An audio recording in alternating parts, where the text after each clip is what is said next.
Accionen como tienen que accionar, que esa es la responsabilidad del Estado. No buscar justificaciones, sino que el pueblo está necesitando. Señores, aquí los hospitales están llenos y le faltan camillas, le faltan camas, aquí falta de todo. Entonces, esto es un disparate cuando un funcionario sale echándole la culpa a las empresas por la parálisis que hay en una obra. Por favor, asuman su responsabilidad. No han ocupado el segundo periodo que van a llegar y ya están haciendo reelección y buscándose quiénes son los que irán. Gracias, amigas y amigos, por ese privilegio que nos dan cada día de estar con nosotros. Nosotros con ustedes, que son los mejores. Empezamos juntos el día con el mejor matutino Su Mundo de Multimedia Su Mundo, que somos televisión global desde la República Dominicana para el mundo. José Tomás Paulino, Lorena Erasme. Así es. Bueno, señores, en los principales titulares, en el día de hoy cabe destacar, se habla de la ciudad sanitaria. Hemos visto cómo han denunciado de que la ciudad sanitaria no está funcionando. En el día de ayer salió la información de que, por ejemplo, la ciudad sanitaria tenía todos los aparatos que nos costaron bastante recursos, pero mucho dinero, pues están totalmente paralizados, sin uso, no le han dado tal vez el tratamiento adecuado para que estén funcionando, en fin. Eso, señores, está hecho un desastre. ¿Qué pasa? Que en el día de hoy, pues sale la información de que el gobierno culpa a las empresas por parálisis de la ciudad sanitaria. Ustedes saben que la ciudad sanitaria, para ir un poquito atrás, pues se construyó con el fin de darle respuesta a la población sobre la demanda de los servicios médicos.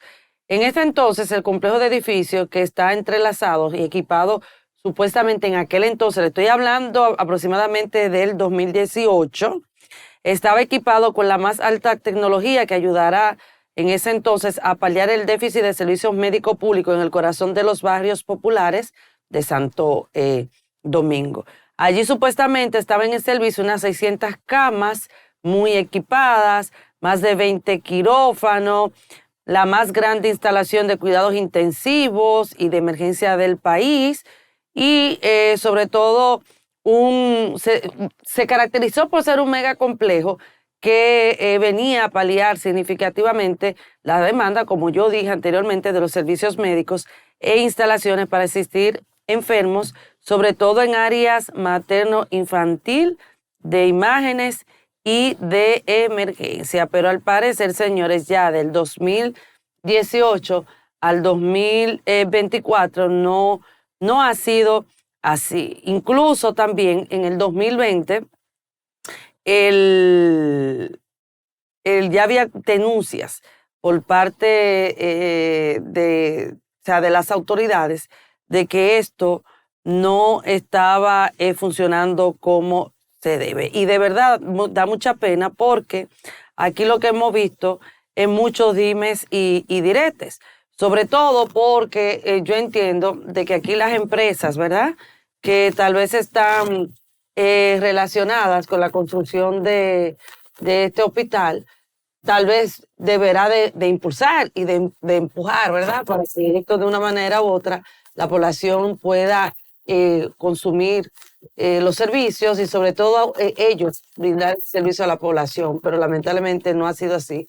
Yo creo que esto también tiene que ser una política desde el Estado, de que si eso ya está allí y se construyó, señores, que costó bastante, pero bastante dinero para cada uno de nosotros con nuestros impuestos, que esto realmente se llevó a cabo, porque nosotros no podamos de una manera u otra recibir los beneficios. Aquí dice, en este caso, de que el incumplimiento del contratista asignado, identificado como el consorcio Consmara Seminsa, es la razón que tiene frenada la terminación de la ciudad sanitaria, afirmó anoche el ministro de Vivienda y Edificaciones, Carlos Bonilla. También él dijo de que la empresa no solo ha incumplido con los plazos establecidos, sino que también se encuentra en números rojos, según la fiscalización realizada por el MIBET, adeudando al Estado Dominicano a cerca de 2.000 millones de pesos.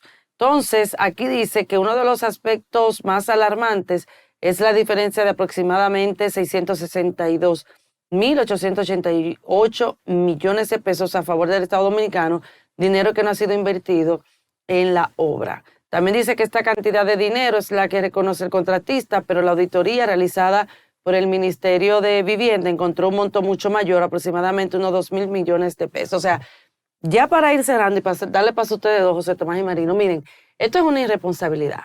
Independientemente el Estado está, por si ya, por ejemplo, se invirtió unos millones, y miren qué cantidad, estamos hablando de cientos y cientos de millones de pesos, en una entidad, en este caso de salud, en beneficio de la población dominicana y que no ha costado a cada uno de nosotros y se sabe la necesidad porque aquí los hospitales no sirven. ¿Cómo va a ser que aquí el gobierno esté culpando a la empresa? Ok, que la empresa no ha podido cumplir, pero también el gobierno, ya que esa edificación esté ahí, haga de manera u otra de que esto pueda, qué sé yo, solucionarse, de que puedan llegar a un acuerdo, de que usted le dé seguimiento a esta obra, que supuestamente esto le iba a cambiar el rostro, lo que está pasando, sobre todo aquí, a las necesidades del Distrito Nacional, pero no ha sido así, José Tomás y Marino. Es muy lamentable de que el gobierno no asuma su rol, de que el gobierno le venga a tirar la culpa a esta constructora, al propietario, cuando esto está desde el 2018, se supone, ya para poder abrirse y sobre todo también dar los servicios que tanto se necesita. Aquí hice un recuento, ¿verdad?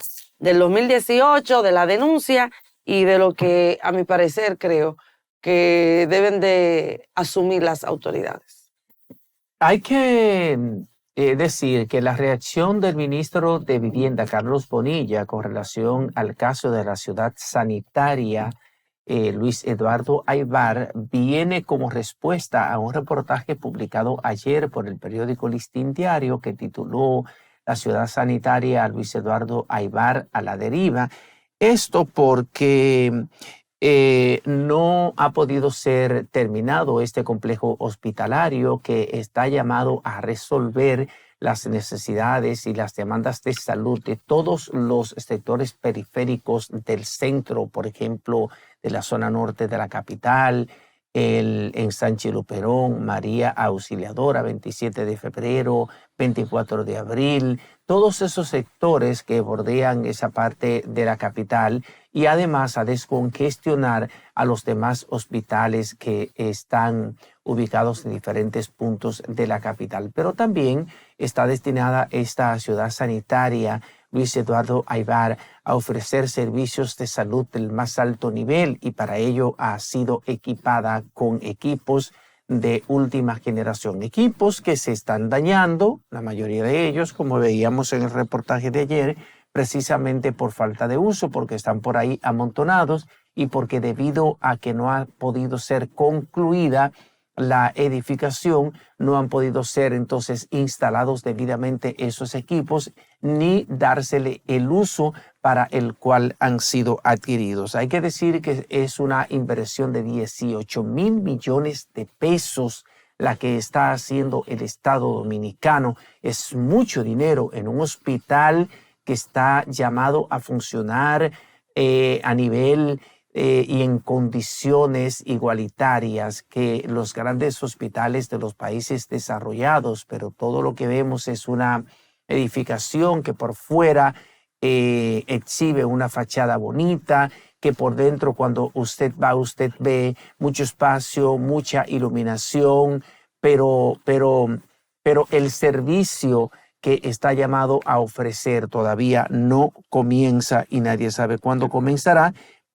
sobre todo a partir de ahora de estas declaraciones del ministro de Vivienda, Carlos Bonilla, que dice que precisamente por un conflicto con la empresa constructora encargada de la ejecución de la obra, no han podido avanzar los trabajos. Lo que uno aspira es a que el Ministerio de Vivienda y las autoridades encuentren una salida jurídico-legal que permita desapoderar a esa empresa constructora porque no está cumpliendo con los plazos y los tiempos establecidos. Entonces el Estado dominicano está perdiendo millones de pesos con equipos altamente necesitados, con equipos que necesita la población para recibir un servicio de atención a la salud adecuado, con los niveles adecuados de calidad. Entonces, si esa empresa está cumpliendo el contrato que suscribió con el Estado dominicano, lo que hay que hacer es buscar la manera, buscar una salida legal, jurídico-legal, para rescindir ese contrato. Porque una empresa que no está cumpliendo con sus responsabilidades, que no está cumpliendo con el tiempo, ni con la calidad, ni con realizar las obras que se comprometió a realizar, lo que hay que hacer es desapoderarla de ese contrato y renegociar la terminación de la ciudad sanitaria Luis Eduardo Aybar con otra empresa constructora que sí esté en la disposición y en las condiciones de terminar esa obra. Una obra que ya no puede esperar más porque los pacientes pasan la de Caín para recibir atenciones médicas. Entonces, en una entrevista que hizo la periodista autora del reportaje de ayer, Doris Pantaleón, con el presidente de la ciudad sanitaria, José Joaquín Puello, una de las figuras eminencias de la salud dominicana, él decía que ese complejo hospitalario podría recibir a unos 15,000 pacientes de los sectores más populosos de Santo Domingo y referidos de otros centros del país. De ahí la importancia de que sea concluida cuanto antes la construcción de la ciudad sanitaria Luis Eduardo Aybar. Y si esa empresa no puede terminar esa obra, que se la quiten, porque no ha cumplido. O sea, Tomás, pero lo que yo estoy escuchando, a mí hasta vergüenza debiera darme, que un gobierno argumente que una obra está paralizada por culpa de unas empresas. O sea, eso lo puede hacer empresas privadas en conflictos civiles, pero el Estado, que es el poder, el que tiene en las manos las decisiones y los mecanismos para accionar a favor del pueblo, que salga con un disparate, porque eso es un vulgar disparate. Dar ese tema como justificación, esa excusa. No, hombre, así no. El Estado no está para buscar culpables. No están funcionando. Someta y sustituye inmediatamente. Lo que tú estás diciendo, José Tomás. Pero que no ven estos funcionarios del gobierno actuando como peleles, creyendo que el pueblo es tonto. Accionen como tienen que accionar, que esa es la responsabilidad del Estado. No buscar justificaciones, sino que el pueblo está necesitando. Señores, aquí los hospitales están llenos y le faltan camillas, le faltan camas, aquí falta de todo. Entonces, esto es un disparate cuando un funcionario sale echándole la culpa a las empresas por la parálisis que hay en una obra. Por favor, asuman su responsabilidad. No han ocupado el segundo periodo que van a llegar y ya están haciendo reelección y buscándose quiénes son los que irán. Pero nada, señores, ahí está nuestra Andrea Ramos con las noticias más relevantes del día y les damos la bienvenida. Buenos días, Andrea, cuéntanos. Gracias, queridos compañeros. Efectivamente, desde el Departamento de Prensa les presentamos lo más relevante a esta hora. Iniciamos con el vocero de la Policía Nacional, Diego Pesqueira, que informó que tras el arresto de Eduardo Antonio Guerra García, de 41 años de edad, señalado como el responsable de ocasionar las heridas a Ana Karina Ramos Corniel, de 27 años, la institución del orden investiga cómo se desarrollaron los hechos. Hasta el momento no se ha establecido las circunstancias en que se registró el hecho. Ya el Ministerio Público, a cargo en esta segunda fase de la investigación, tendrá pues la responsabilidad de establecer las circunstancias y cualquier motivo que él pueda alegar para cometer el hecho, que dicho sea de paso, ninguno es valedero para atacar a una joven mujer ni a ninguna persona. El Cuerpo del Orden precisó que Guerra García utilizó un arma cortante y una escopeta marca EG calibre 12, propiedad de la compañía de seguridad para la cual trabajaba. Cambiamos de tema y es que Mary Apolinario, una de las presuntas víctimas en la red de estafa desarticulada durante la operación Gaviota, reveló que vendió su casa para invertir el dinero en el supuesto esquema fraudulento ejecutado a través de Investor Winner. Apolinario explicó que vendió su hogar por $1 millón con la esperanza de multiplicar sus ganancias en esta red piramidal. Dijo que invirtió además otros $3 millones en capital para un total de 8 millones que le adeudan, incluyendo las ganancias esperadas. Estamos padeciendo desde hace 2 años con promesas incumplidas, con una burla. Hemos pasado un martirio y por eso estamos aquí hoy exigiendo justicia y que sea apresado, ya que se ha mantenido prófugo durante 2 años. La Oficina de Atención Permanente del Distrito Nacional dictó 18 meses de prisión preventiva como medida de coerción contra 7 de los 8 imputados en la red, quienes son imputados por estafar a cientos de personas con más de $3.000 millones a través del esquema fraudulento denominado Investor Winner. Seguimos en la justicia. La Fiscalía del Distrito Nacional solicita prisión preventiva como medida de coerción contra Alberto Ezequiel Estrella Arias, tercer imputado en el asalto a la sucursal del Banco Popular ubicada en la avenida Luperón, esquina Olof Palme.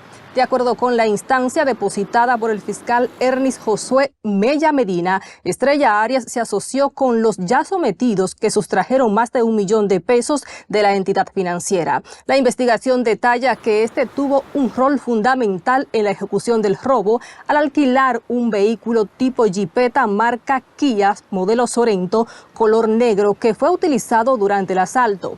Para evitar ser identificado, proporcionó información falsa sobre el cliente que supuestamente usaría el vehículo y evitó firmar el contrato de renta.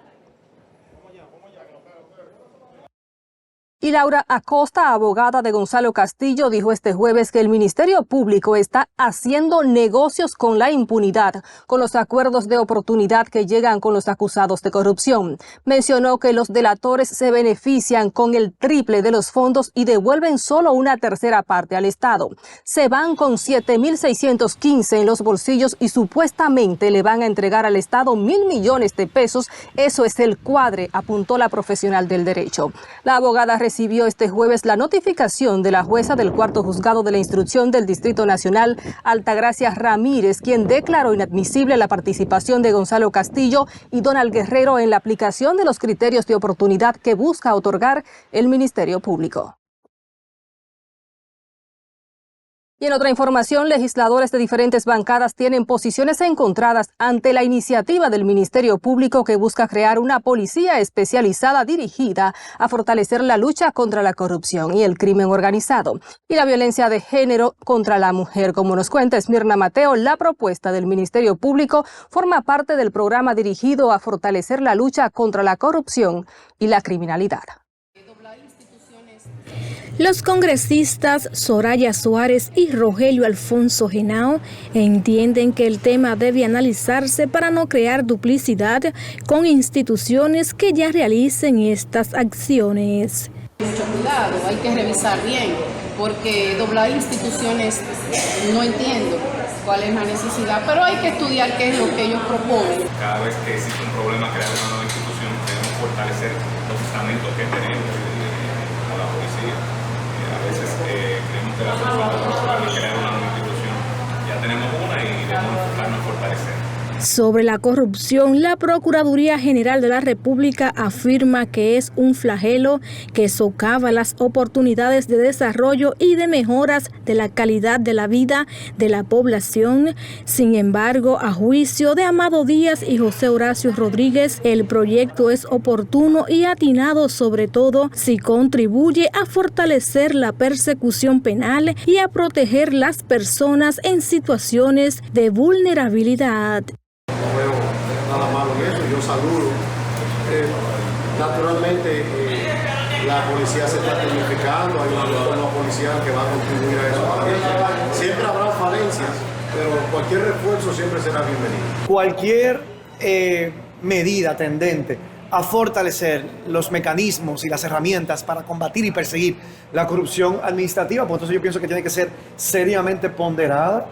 La propuesta de crear la Policía contra la Corrupción aún espera por ser sometida en el Congreso Nacional y de ver cuál será la actitud de la sociedad civil y legisladores ante este proyecto. Esmirna Mateo, Noticias Su Mundo.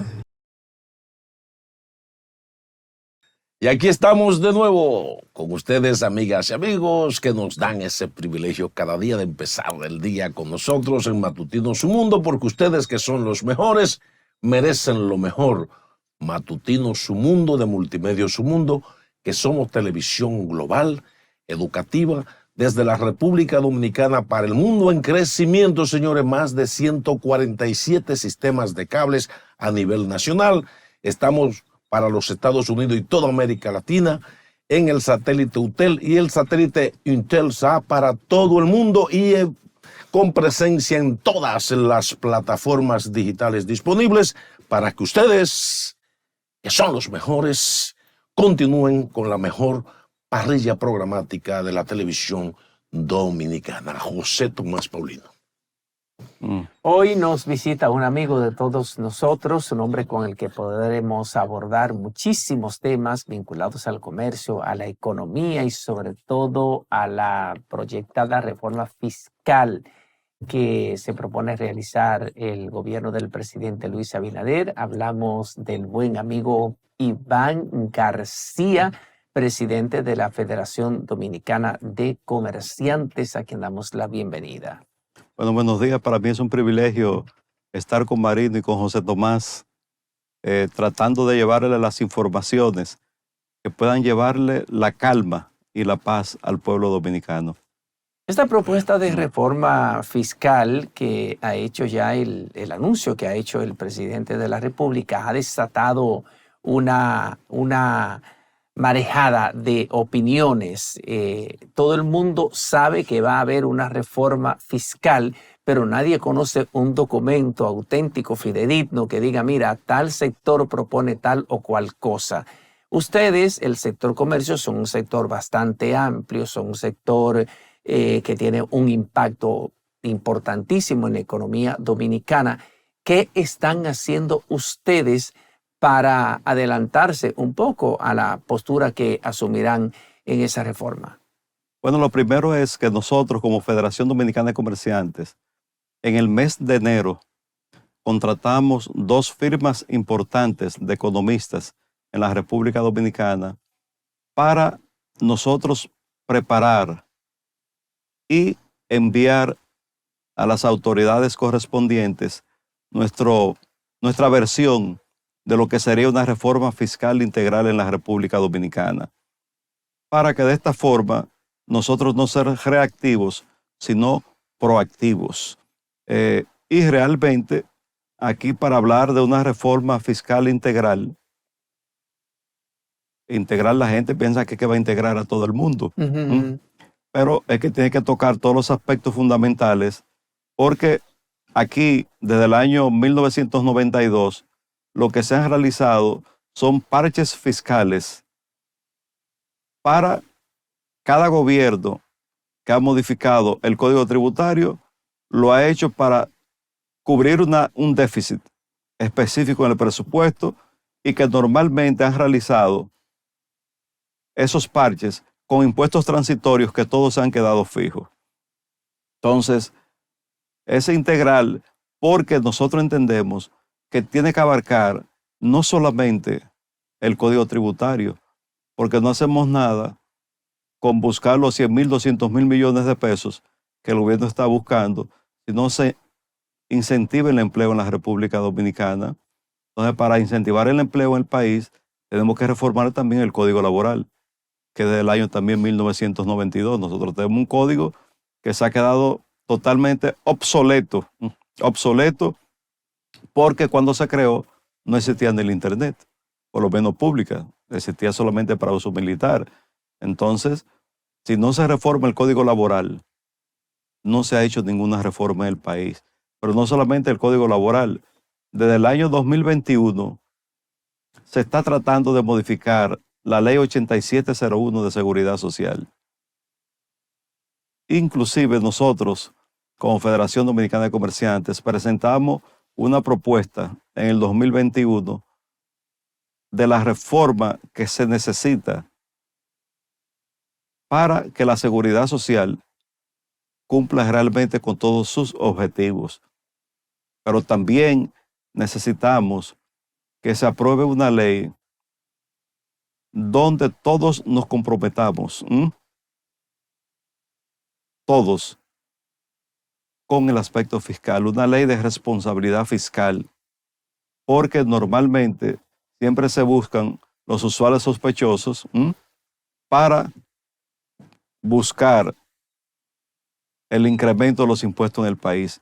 Y aquí todos tenemos que estar de acuerdo con que tenemos que tener todos los empresarios, todos los empleados del país, todo aquel que produzca 10,000, 20,000, 50,000, 100 millones de pesos, tenemos que tener una responsabilidad fiscal para poder financiar no solamente esta generación, sino la próxima generación de hombres y mujeres que van a servir al país.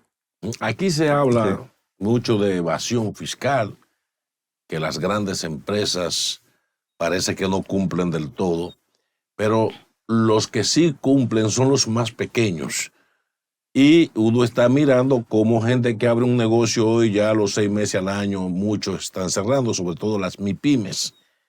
Ese anticipo que fue transitorio, como bien usted lo dijo, sigue ahí permanente. ¿Usted tiene algunas expectativas de que en una posible reforma de este tipo, ese anticipo es mortal para los productores nacionales, ¿no? Para los empresarios? Mire, lo primero es, aquí, de cada 100 empresas, de cada 100 emprendimientos que se realizan, en el primer año quiebra el 80%. Eso es grave, eso es grave. En el segundo año quiebra el 8%. Entonces, lo que sobrevive en el tercer año realmente son el 5%. ¿Por qué? Porque ¿cómo es posible emprender si desde el primer día usted comienza a pagar impuestos? Entonces, por esto nosotros también estamos preparando un proyecto de ley para presentarlo al nuevo Congreso, para que se proteja el emprendimiento, para que se protejan las pymes del país, que por lo menos cuando usted comience un negocio nuevo, oiga, que le den 3 años de respiro en el pago de impuestos sobre la renta, para que usted pueda acumular capital, para que su negocio pueda seguir operando de una manera funcional. Pero también hay que buscarle una solución al tema del pago de la TCS, ver cómo el Estado asume una proporción del pago de la TCS, porque bajo ninguna circunstancia podemos tener un empleado que esté desprotegido de lo que es la salud. Eso es prácticamente imposible, pero el gobierno tiene que buscar una solución para coayudar a este emprendedor, que lo que va a hacer es crear empleos para que cada día la gente se incentive más a emprender. Pero también vamos a reintroducir nueva vez, porque perimió en el Congreso, un proyecto de ley para los jóvenes que salen de las universidades. Porque ¿qué sucede? Cuando van a buscar empleo donde nosotros, uno le dice, ve acá, pero tú no tienes experiencia. Pero ¿qué sucede? Es que nosotros tenemos el tema del pasivo laboral, que es demasiado fuerte. Entonces, uno le dice de una vez, tú no tienes experiencia. ¿Pero por qué? Aquí también tiene que modificarse estos códigos, porque tiene que haber una fidelidad de los empleados hacia las empresas. Porque ahora muchos jóvenes, cuando tienen 9 meses, 1 año o 2 años trabajando en una empresa de nosotros, lo que busca la forma es para que lo liquiden, para que lo liquiden para buscar el inicial de comprarse un carro Sonata, digo, un Hyundai, lo que sea, de estos carros que valen 300, 400 mil pesos, porque todo el mundo quiere andar montado en un carro. Obviamente, el transporte público cada día tiene que ser más eficiente para que se eviten los tapones. Entonces, estas leyes obligatoriamente tienen que aprobarse y tienen que modificarse para que se puedan crear empleos en la República Dominicana. Cuando usted menciona de que ustedes contrataron los servicios de firmas de economistas especializados para que le hicieran un diagnóstico, un proyecto o una idea de por dónde puede andar, por ejemplo, la reforma fiscal integral de la que ustedes hablan, hay diferentes posiciones. Los economistas tienen diferentes posturas con relación a lo que podría ser la reforma fiscal. Por ejemplo, el gobierno lo que quiere es buscar el dinero que necesita para resolver el déficit fiscal. Pero estamos hablando que en la República Dominicana, por ejemplo, la evasión y la elusión del impuesto sobre la renta y del ITEVIS es altísima. Del ITEVIS es alrededor de un 45%, 40-45%, ¿verdad? Y del impuesto sobre la renta es alrededor de un 60%. Esa es una evasión demasiado elevada. Entonces, hay quienes plantean que si el Estado se propone hacer más eficiente la labor de cobranzas de los impuestos sobre la renta y el ITEVIS, entonces no habría una gran necesidad de hacer una gran reforma o de ampliar la base imponible con nuevos, o crear nuevos impuestos o aumentar tasas. Otros economistas están planteando que lo ideal sería bajar, por ejemplo, el ITEVIS de un 18 a un 14% o a un 12%, pero gravar otros productos que no están gravados actualmente. ¿Cuál es la visión que tienen ustedes en ese proyecto que ya tienen elaborado? Bueno, lo primero es que la reforma fiscal esta vez no se puede cargar al consumidor en la República Dominicana, porque aquí tradicionalmente lo más fácil es subir el ITEVIS. Antes subir un punto al ITEVIS eran 1.000 millones de pesos, ahora son 14.800 millones de pesos. Pero entonces aquí, por eso es que tiene que ser integral, porque no se puede incrementar ni medio punto más al ITEVIS porque es cargar al consumidor en la República Dominicana.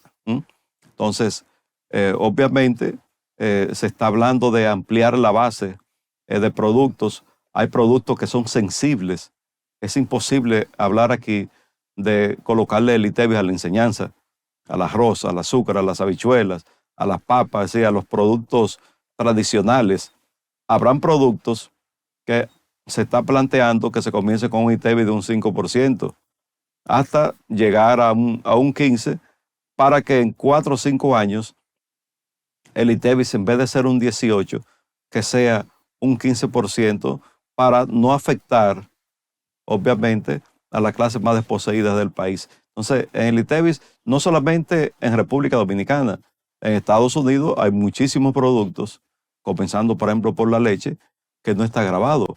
Entonces, aquí se tienen que mantener múltiples productos fuera de lo que es el ITEVIS, porque es un impacto directo hacia los consumidores del quintil más bajo en la República Dominicana.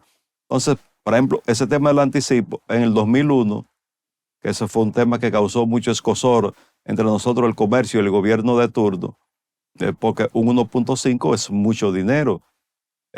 Mire, ahora con el tema de la pandemia, los negocios de alimentos y bebidas, las ventas fueron extraordinarias. Eso nadie nunca lo ha escondido. Entonces se duplicaron las ventas. Pero ¿qué sucede? Usted duplicó su venta en 2021-2022, pero cuando fue para el 2023, entonces tiene que pagar un anticipo en base a lo que usted vendió el año anterior. Entonces, ahora que las ventas volvieron a ser normales, Entonces, ¿de qué forma usted tiene recursos para pagar el anticipo sobre esas ventas duplicadas? Entonces, por eso esto tiene prácticamente que desaparecer. Aunque en sus inicios entendemos que el gobierno no va a querer que lo borren de golpe y porrazo ese 1.5, pero se podría establecer un desmonte de 0.5 durante 3 años para que no se castigue una empresa sin saber si el próximo año va a obtener beneficios. Entonces, ese es un tema que hay que resolverlo, pero aquí la gente, el gobierno, siempre busca cuáles son los impuestos que es más fácil cobrar, porque, por ejemplo, el 0.015 de los cheques era transitorio también, pero por ahí recaudan 15 y 20 mil millones de pesos. ¿Por qué? Porque en 10 bancos ellos recolectan ese impuesto. Entonces, son impuestos que son de fácil aplicación. Aquí hay un tema también, José Tomás, que las personas tienen la falsa creencia de que aquí hay varias empresas que son de que la gente que más paga impuestos en el país, porque ahora todo el mundo está saliendo a defender todos los privilegios que tienen.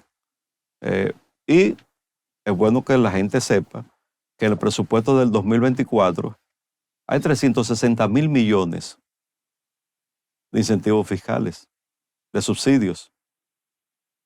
Aquí se está subsidiando empresas para que no suban sus productos, industrias, que el gasoil a ellos les sale a 70 pesos y a nosotros nos sale a 200 pesos. Entonces, aquí si se eliminaran, no el 100% de los subsidios, porque sería imposible que sea un cambio tan radical, pero hasta con un 25% de los subsidios, aquí se recaudan 100 mil millones de pesos. Entonces, no es solamente, claro, sabemos que hay elusión y sabemos que hay evasión fiscal, pero solamente con los subsidios, por sí solo, son una reforma fiscal. Oiga, qué punto que la gente cree como que no es tan. Aquí, con el tema de la competencia desleal, que nosotros hemos sido los que hemos llevado la voz cantante con el tema de los negocios de los extranjeros que no cumplen con sus obligaciones fiscales, solamente con 7 había una evasión de 4 mil millones. Entonces, y si hay más de 1,000, ¿de cuánto es la evasión? Entonces, eso por sí solo también es otra reforma fiscal. Claro, va a ser una reforma fiscal por 1 año o 2 años en lo que se cobran esos tributos, pero estamos hablando de fuentes de donde se pueden resolver en automático los 100 mil, 200 mil millones de pesos que el gobierno necesita, obviamente, para cubrir su déficit fiscal y además también para que puedan incrementar las obras que tanto necesita el país, porque ahora mismo con un 2% del PIB que se está invirtiendo en obras públicas, no es suficiente para el crecimiento de la economía en la República Dominicana, específicamente el sector construcción. Entonces, son muchos temas que hay que abordar dentro de la reforma fiscal. Imagínense el problema que uno tiene con la Ley de Seguridad Social. Aquí en el artículo 50, en el último párrafo, dice, dentro de 18 meses tiene que entrar en vigencia el seguro de desempleo para resolver el tema de la cesantía. Pero, oiga, es del 2001. Tenemos 23 años con la ley 8701. Y sin embargo, nunca ha entrado el tema de pasar la cesantía a que sea un seguro de desempleo, como es en Estados Unidos, que la gente está colectando. No, ¿qué tú estás haciendo colectando? Pero eso no se ha implementado en el país. ¿Pero por qué no se implementa? Porque en el Consejo Nacional de la Seguridad Social las decisiones se tienen que tomar a unanimidad. Y eso es democracia. Democracia siempre es la mitad más 1. Entonces, aquí las grandes reformas que se necesitan implementar vía reglamentos del Consejo Nacional de la Seguridad Social, oiga, no hay forma. Porque, ¿y quién ha dicho que se van a poner de acuerdo todos los sectores? Otro tema también interesante es que nosotros, siendo el sector mayor empleador de la República Dominicana, me imagino que serían por las situaciones que se presentaron, por la oposición de nosotros a esos impuestos que han gravitado en los últimos 23 años, que no tenemos nosotros una silla dentro del Consejo Nacional de la Seguridad Social y somos los mayores empleadores del país.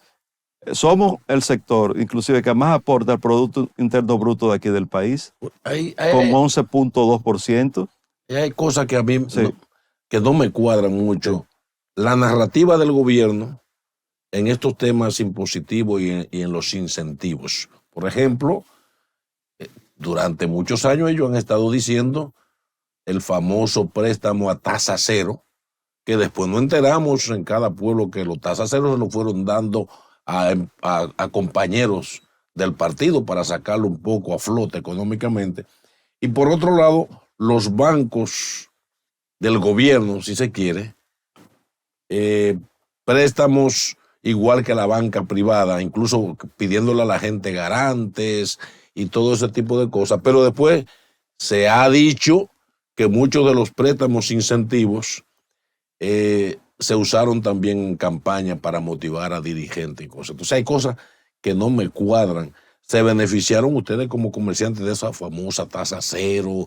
¿En qué ha servido al país? Frente también a unos incentivos, por ejemplo, cuando yo digo que a la Barry Gold le están dando millones de galones, de a la Barry, que produce oro y que se lleva oro con valor en sí, como que hay cosas que no me cuadran. ¿Qué usted piensa de eso? Bueno, lo primero es que esos incentivos a través de los combustibles, esos que son subsidios, eso aquí debería de eliminarse completamente.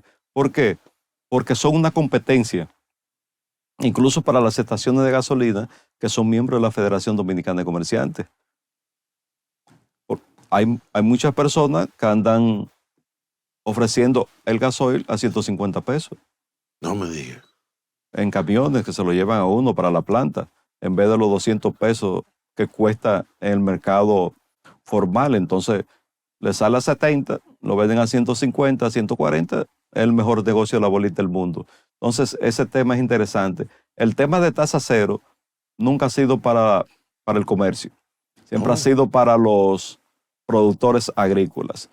Y, por ejemplo, Promipyme, que ha prestado más de 20,000 millones de pesos en los últimos 4 años, que dicho sea de paso, el 85% de los préstamos ha sido dirigido al sector comercial, pero todavía es increíble, lo hemos solicitado en múltiples ocasiones, que para prestar ese dinero hay que buscar un garante.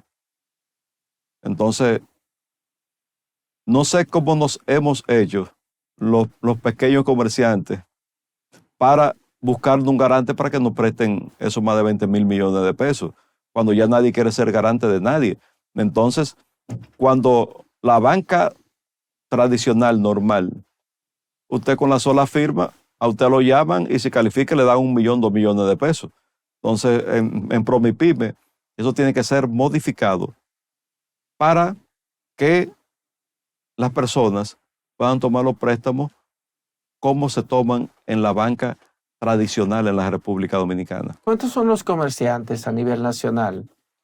Bueno, en la Federación Dominicana de Comerciantes tenemos afiliados 63,438 comerciantes en 432 asociaciones de empresarios comerciales en los 4 puntos cardinales del país y de todas las ramas del comercio, farmacia, ferretería, almacenes, supermercados, tiendas de electrodomésticos y muebles, importadores, en fin, todos los sectores que inciden en el comercio. Y nosotros tenemos 638,000 empleados inscritos en la TCS. Es decir, que son empleos de calidad que nosotros tenemos de nuestros afiliados en todo el país. Es decir, por esto nosotros realmente somos el sector más importante y el más poderoso que hay en la economía de la República Dominicana. Ahora, señores, nosotros, para que quede claro, que nosotros no nos oponemos a los derechos adquiridos porque siempre se legisla para el porvenir, no para el pasado. Entonces, cuando nosotros hablamos de que hay que modificar el código laboral, que sea moderno y que sea ágil y que incentive la creación de empleos, cuando nosotros hablamos de cambiar la cesantía por el seguro de desempleo que está en la ley, los derechos adquiridos de los empleados, de los trabajadores, no se pueden perder. ¿Cuál es la propuesta nuestra? Es muy simple. Si al momento de entrar en vigencia ese cambio, usted tiene 100,000 pesos de cesantía, entonces vamos a hacer un plan. Esos 100,000 pesos, vamos a desmontarlo en 4 años, pagándole el 25% anual. Ahora, obviamente, esto tiene que ser registrado el pasivo laboral, que la DGI al día de hoy no nos permite tener registrado el pasivo laboral, registrar el pasivo laboral en los estados financieros, para que de esta forma, cuando yo vaya a entregarle su 25% a ese empleado, que yo no diga que yo no tengo el dinero. Porque ahora mismo, si se va a liquidar todos los empleados del país, ni el Banco Central, incluyendo su déficit, da para pagarlo. Ahora, si se permite que se registren esos pasivos laborales en los estados financieros, automáticamente ya hay una reserva de esos fondos. Es decir, que no es que queremos quitarle todos los derechos adquiridos a los empleados que nosotros tenemos, sino es cambiarlo por el seguro de desempleo, que es lo que se estila en todas partes del mundo. Finalmente, Iván, una recomendación al gobierno y a las autoridades que se preparan para meter un paquetazo. Ustedes como asociación de empresarios, comercio, ¿qué les sugerirían? Bueno, lo primero es que hay que escuchar a todos los sectores y que todo el mundo tiene que estar bien claro de que en algo, cada sector, tenemos que ceder. En algo tenemos que sacrificarnos. Porque aquí no se puede sacrificar es al pueblo dominicano. Tenemos que contribuir con el pago de los impuestos para que de esta forma exista una mejor seguridad social, que exista una mejor seguridad ciudadana, que se puedan construir más obras en el país y, en fin, que cada día República Dominicana continúe siendo uno de los países que más de 11 millones de turistas del mundo quieren conocer por la seguridad jurídica, por la seguridad ciudadana que tenemos que tener nosotros como país. Bueno, ya con esta última pregunta damos por finalizada esta entrevista con Iván García, presidente de la Federación Dominicana de Comerciantes de la República Dominicana, que nos ha acompañado en este día, viernes 14 de junio del 2024. Ustedes sigan ahí, que en cuestión de segundos tenemos más contenido interesante. Seguimos aquí con Matutino Su Mundo en este viernes 14 de junio, una fecha heroica, una fecha con mucha significación para nosotros los dominicanos. Y aquí estamos Lorena Alcántara y yo, como siempre. Lorena Alcántara. Nosotros estamos cambiando. No, porque te hice la maldad, porque tú vives poniéndole el nombre mío Marino. José Marino, eso no es maldad. Ya lo bautizaste con el nombre de José Marino. Así es, señora. Yo te dije Lorena Alcántara. Eres malo, José Tomás. A Marino le vamos a poner Marino Erasme. Marino Erasme. Sí. Calladito, se lo vamos a hacer ahorita. Sí, ¿Viste, sí. Marino Erasme? Bueno, señores, aquí esto en vivo. Y aquí nosotros somos un equipo que nos llevamos como hermanos. Gracias a Dios. Gracias a Dios. Señores, tenemos ya nuestra próxima invitada aquí con nosotros, una colega bastante profesional, una mujer de fe, una mujer luchadora que ha sido procesada en algunos aspectos de su vida. Y por esta razón, pues ha lanzado un libro sumamente interesante, Ser Mujer. Y con nosotros está mi querida colega Betty Hernández y le damos la bienvenida a este matutino a su mundo. Muy buenos días, colega. Años que no te veía, pero siempre en comunicación contigo. Así es, ciertamente. Muchísimas gracias, Lorena. Muchísimas gracias, señor José Tomás. Gracias por la oportunidad de estar en su mundo.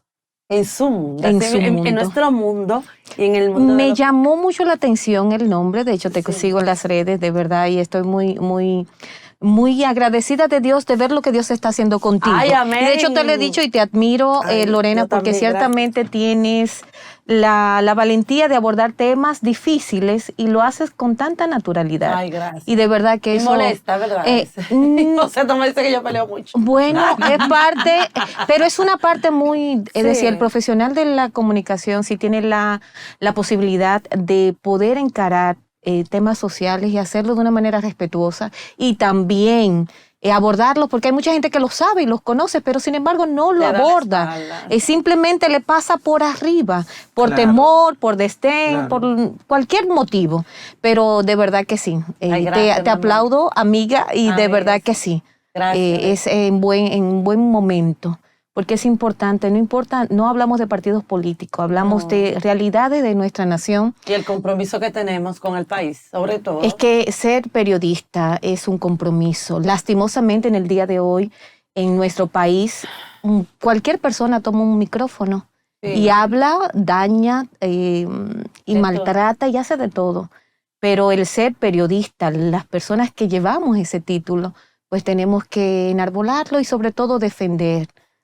Y sobre todo hacer un trabajo enfocado en preceptos éticos y morales, tener presente siempre la honestidad, la seriedad, la responsabilidad, la objetividad y sobre todo cuidar el lenguaje, o sea, no hacer un comentario con la intención deliberada de dañar, sino de construir, porque el periodismo es eso, el periodista tiene la misión de eso, de construir con el abordaje de los temas, con un abordaje profesional, con un abordaje centrado siempre en el interés de defender a aquellos sectores que no tienen voz, a la gente que no tiene la posibilidad de hacer escuchar su punto de vista. Pero nosotros vinimos a hablar en esta entrevista de ser mujer. Así es. Es una obra escrita por usted y quisiéramos saber qué podemos encontrar en esas páginas, en qué mundo se sumerge uno cuando abre ese libro, Ser Mujer. Hay un dicho muy popular que dice que cada cabeza es un mundo.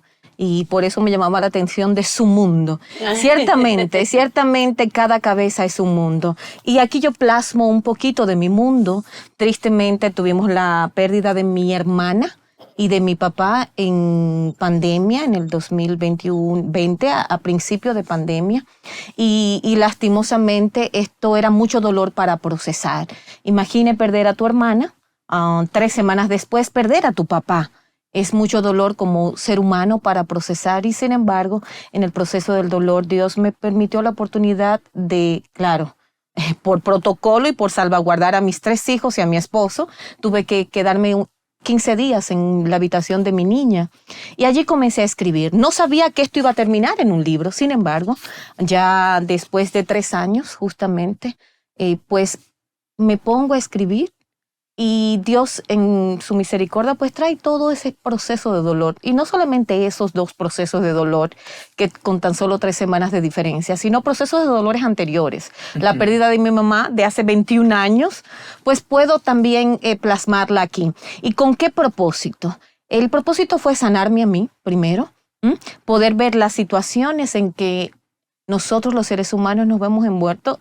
Todos, no importa raza, nación, sociedad, país donde viva, lastimosamente todos vamos a sufrir en un momento determinado de nuestras vidas. ¿Por qué? Porque vamos a perder seres queridos, vamos a vivir, y de hecho aquí cuento también historias de personas que han estado cerca mía, mujeres específicamente, que han estado alrededor nuestro y han tenido situaciones de mucho dolor. Pero en todos estos procesos de dolor hay un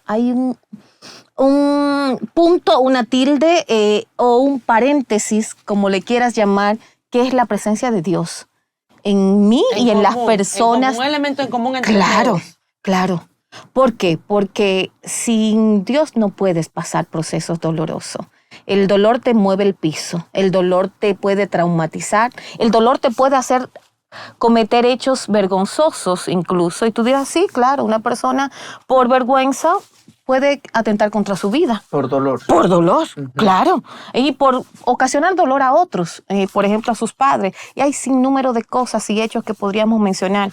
Nosotros quisimos hacer el libro, no era nuestro propósito, pero comenzamos a escribir, como mencionaba hace un ratito, y Ser Mujer se ha convertido, debo decir que su primera edición ya se agotó prácticamente. Dios ha sido muy bueno y lo que contamos son testimonios de la vida real. Yo digo de la Reality TV porque es muy diferente. Tú ves hechos de dolor en otras personas, pero cuando tú vives, cuando tú puedes decir hay sanidad aún en medio de la pérdida, puedes tener la alegría de volver a bailar después de perder seres queridos que amas. Sí, Lorena, se puede. Se puede. Hay un proceso que tienes que vivir y de hecho es la invitación. Es la invitación, no importa una pérdida. Aquí hablo, por ejemplo, mi hijo mayor, hablábamos hace un ratito, ya tiene 21 años, pero antes de tener a mi hijo, pues yo tuve 2 pérdidas. Tuve un embarazo molar adherido al útero que me llevó a 3 legrados, a un congelado de útero y posteriormente una quimioterapia de 1er grado. ¿Por qué? Porque había un tejido canceroso, un carcinoma, que había que ser extirpado. Pero mi última, vamos a decir, el veredicto o el diagnóstico final era hacer una histerectomía. Una joven recién casada, 19 años. Era mucho dolor esto, ¿no? Para procesar. Sin embargo, Dios tuvo la última palabra. Después de todo el proceso de una quimioterapia, pues Dios me dio la oportunidad 4 años después de tener a mi primer hijo. Entonces, en Dios hay procesos de mucho dolor, sí, pero hay también sanación y bendición. Al final, el ser humano, el individuo, tiene que entender que solo no puedes vivir. Tienes que amar a algo. Tienes que tener un motor para continuar adelante. En nuestro caso, el amar a Dios ha sido realmente el motor de fortaleza, de reinventarnos, de continuar, de despertarnos en la mañana. Y tú dices, amar a Dios, sí, amar a Dios sobre todas las cosas. Ese es uno de los primeros mandamientos.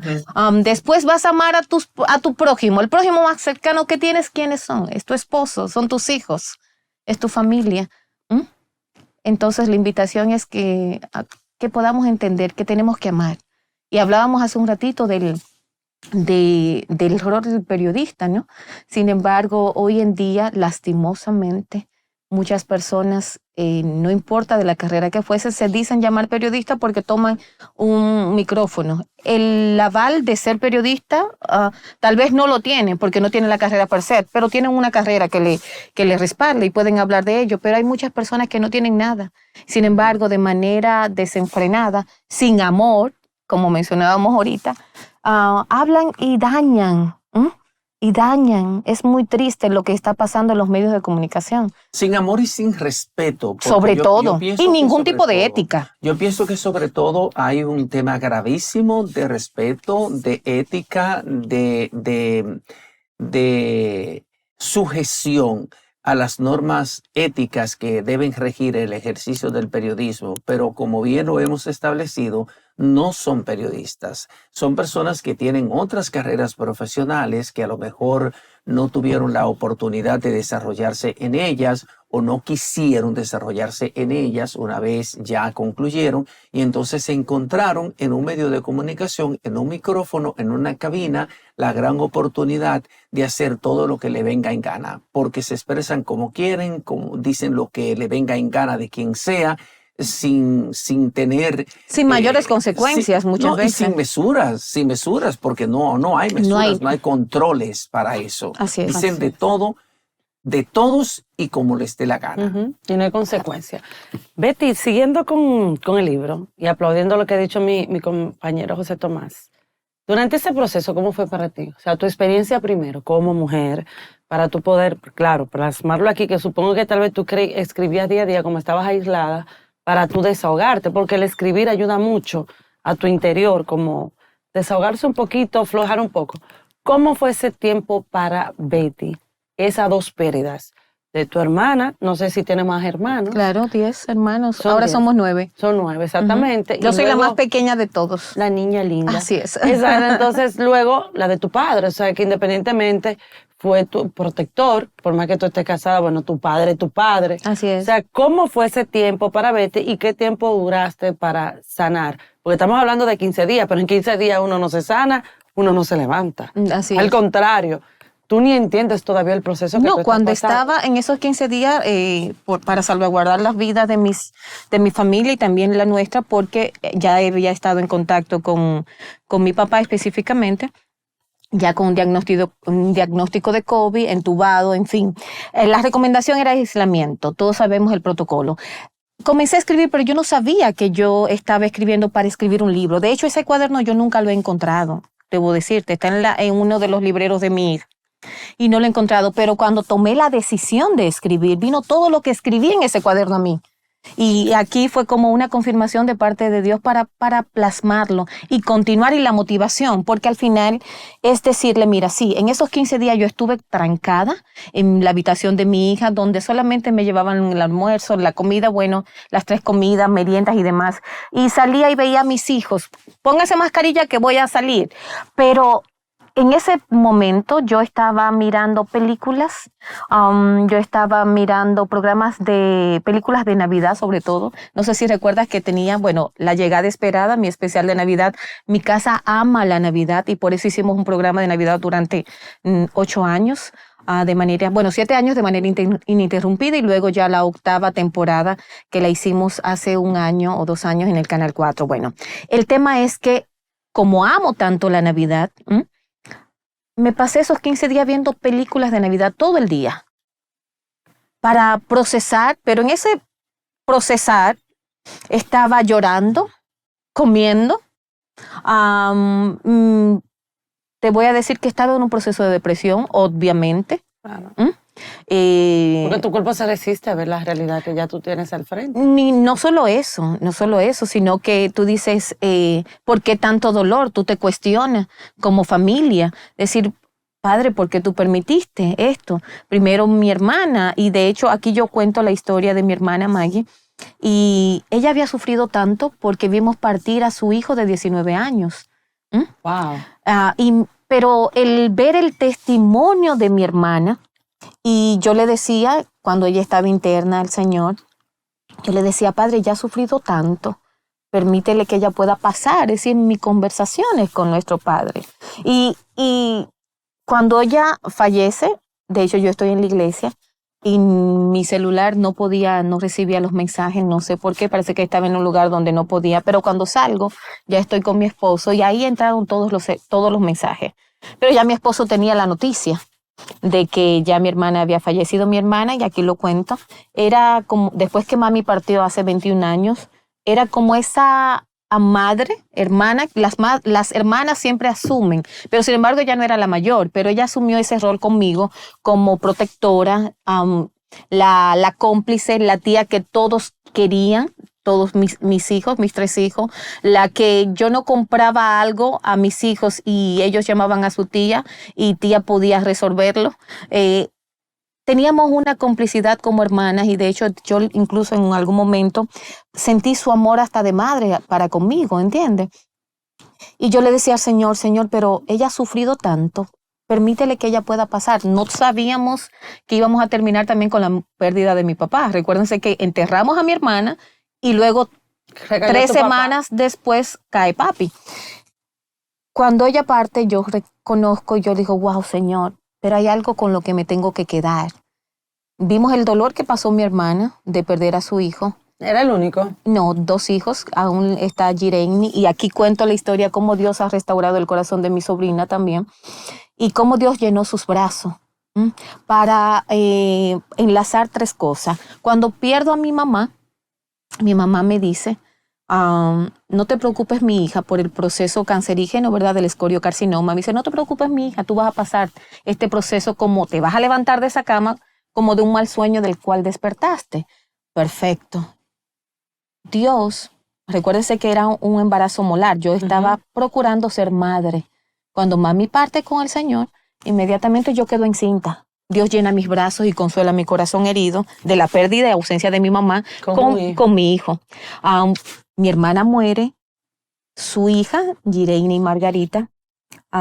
Yo le digo justamente a ella cuando estamos enterrando a su mamá, ya ella estaba casada, ya está casada. Le digo, Dios va a hacer lo mismo que hizo conmigo. Dios va a llenar tus brazos y va a sanar tu alma. Gireini quedó encinta y hoy tiene a su niño de 2 años que va a cumplir 3 años, justamente luego del periodo del proceso de dolor de la pérdida de su mamá.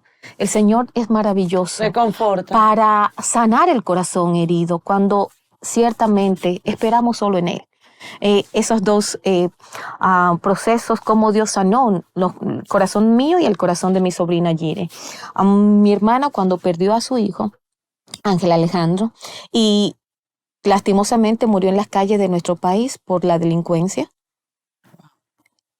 Mi hermana nunca perdió la esperanza de hablarle a otras personas de que Dios era bueno. Y tú podías ver el ejemplo de esta mujer. Nunca, por ejemplo, cuestionó a Dios, Dios, ¿por qué te lo llevaste? 19 años, jóvenes, y tal vez de una manera que no merecía, como tú dices, producto de la delincuencia, ¿verdad? Nunca lo atacaron. Dejó de hablar de Dios. Abría su casa para predicar la palabra de Dios. La fecha, ella tenía algo muy, muy jocoso de mencionar y decía, yo nunca recuerdo la fecha cuando él murió. Eso es el Señor para que yo no tenga dolor. Y con esos términos, decir, el Señor cuando ella muere, viene a mi corazón todas esas palabras que ella me decía para también consolarme a mí, porque acuérdate que yo soy su hermana menor, ¿verdad? Y si tú amas a Dios también, ¿verdad? Tú tienes también que entender tal vez. El Señor en su misericordia, ¿sabe por qué? Se llevó a su hijo. Pero en el ejemplo de ella, de ver cómo ella procesó ese proceso de dolor. Una madre que nunca espera perder un hijo. Es decir, no hay palabras para una pérdida de un hijo. Entonces estamos hablando de una familia que tiene una fe muy arraigada, que tiene una creencia muy fuerte en Dios y en el poder restaurador del Dios Todopoderoso, y que precisamente cuando uno se refugia en ese poder restaurador del Dios Todopoderoso, le es mucho más fácil, le es mucho más posible salir fortalecido de las peores desgracias que le puedan acontecer en la vida, porque cuando hablamos de perder, por ejemplo, con un margen de 1 o 2 semanas, al padre y a una hermana, y que también una hermana ya venía por una situación dramática de haber perdido también su hijo en una situación muy convulsa, en una situación muy confusa. Entonces, tenemos indefectiblemente que hablar de una familia que profesa una fe tan sólida, una fe tan fuerte, que le es capaz de salir a flote de las situaciones más difíciles. Y ha sido procesada con pérdidas. O sea que el libro no es casualidad. José Tomás, date cuenta, fe y pérdidas, porque ellos han sido procesados. O sea, tú has sido procesada de diferentes maneras. Así es, así es. Las pérdidas, no importa cuál fuere, puede ser un trabajo. Sí, es un duelo que tienes que vivir. Una amiga, un amigo, novio, te vas del país, un sueño, vas a estudiar fuera, no puedes ir a estudiar fuera, es una pérdida. Una mascota, tú que eres tan defensora. Una pérdida. Porque es una pérdida, tienes una mascota de muchos años. Son pérdidas, son cosas que mueven el piso a la persona, al ser humano, al individuo. Y si no sabes manejar, cualquiera fuese una pérdida de trabajo, una mascota, un cambio, un noviazgo de muchos años, ya con fecha para las nupcias, no se da por una X razón. Son procesos muy dolorosos que el ser humano vive, que la mujer sobre todo. El hombre es más pragmático, y es más, sí, llora. De hecho, dice que los hombres no lloran, es una mentira. Aquí también hablamos, los hombres sí lloran y tienen sentimientos, pero les cuesta más. ¿Por qué? Porque el hombre no llora. Si te ven llorando, entonces ya pueden decir otra cosa de ti. No, el hombre tiene la licencia de llorar, y de hecho es un llamado que hago en Ser Mujer. Aquí hablamos también, de hecho el capítulo 3 completamente para los hombres, porque de todas las mujeres que hablamos acá está lastimosamente acompañada de su verdugo o de su príncipe azul. no vivimos solos. El prójimo está al lado. Es tu esposo, es tu esposa, si eres caballero, son tus hijos, si lastimosamente ya no tienes una vida de pareja, pero son los primos, son los hermanos, son los vecinos. Ese es tu prójimo. Y tenemos que aprender, no importa cuál fuera el proceso de dolor que estemos viviendo como individuos, a no vivirlo solos. ¿Por qué? Porque si no vives un proceso de dolor adecuado, puedes volver atrás secuelas. y vas a tener trauma. Claro. Por eso es que la gente a veces juzga y no sabe, entiende, el proceso de esa persona. Es que esa persona viva, claro, uno, cualquier observación, pero tiene que vivir su proceso a su manera. Claro, y tienes que exteriorizarlo. Yo pienso que Dios me permitió escribir Ser Mujer para poder contarlo. Y cómo me trae, y de manera cronológica, escribir hechos incluso del pasado, en el caso de mi mamá, para sanar. Nosotros los seres humanos necesitamos continuar adelante, y para continuar adelante necesitamos que a no meter o engavetar los procesos difíciles y dolorosos, y simplemente dejarlos empolvarse ahí. En algún momento, lastimosamente, vas a tener que abrir esa gaveta. Claro. Y te vas a encontrar con todo eso. ¿Por qué no enfrentarlos? ¿Por qué no enfrentarlos y permitirle a Dios que te sane? Bueno, Betty, ya para finalizar, un mensaje final para ese público que te está viendo, ¿dónde pueden conseguir este libro? Que yo tengo el mío, Ser Mujer, para que puedan. Y si me permite, le puedo también entregar esto. Claro, porque aunque el título dice Ser Mujer, no, pero ya está. El contexto también es para cualquiera que pueda ser edificado. El ser humano. Claro que sí. El hombre y la mujer debe de entender, porque todos lastimosamente, y no sé si te has dado cuenta que he dicho esta palabra en reiteradas ocasiones, vamos a sufrir. Por cualquier proceso en la vida vas a tener que enfrentar procesos dolorosos. Si te preparas, claro. Y aquí lo cuento, no como yo que me preparé 7 años antes de que mi papá muriera. Y cuando mi hermano me llama, ¿cómo estás? Mi hermano que es pastor. Mi hermano, el pastor Juan Humberto Hernández, me dice, ¿cómo estás? Yo le dije, yo me había preparado para el proceso de mi papá, porque evidentemente papi iba a partir con el Señor en algún momento. Pero no estaba preparada para la pérdida de mi hermana. Claro, porque es una mujer joven. 50 años. No estaba preparada para eso. Entonces, nosotros no estamos preparados para sufrir. Pero en el proceso del dolor es cuando real y efectivamente aquilatamos lo importante de la vida y podemos crecer. Ay, tú me dices, ¿cómo que crecer? Sí, vas a crecer, porque vas a entender que no dependes de las circunstancias de la vida, que estas van a cambiar, y es lo único garantizado que tenemos, que las circunstancias de la vida van a cambiar.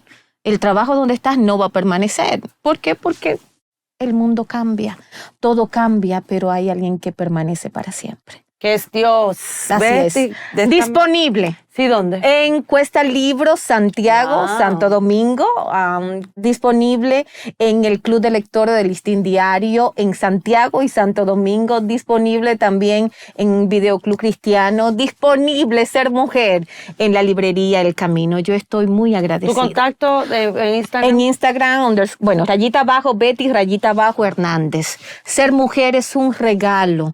Así lo veo y quiero que ustedes también lo puedan aquilatar. Muchas mujeres y caballeros que lo han leído me han dicho que es importante entender, porque vivimos en este mundo tan rápido, todo es tan rápido, pero entender que ciertamente hay procesos de dolor, pero se puede pasar por procesos dolorosos y continuar firmes. Si lo haces en Dios, si es por tu propia fuerza, ahí vas a entrar a un terreno de tierra movediza.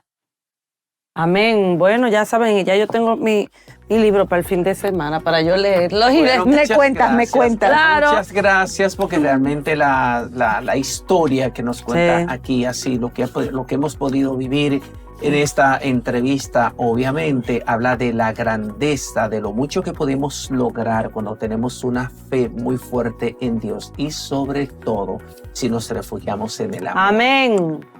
Ya saben. Gracias. Gracias, Betty, por estar aquí con nosotros y compartir esta experiencia de vida. Y de esta manera, bueno, vamos a una breve pausa, porque en breve momento pues seguimos con más contenido en este viernes, en este Matutino Su Mundo.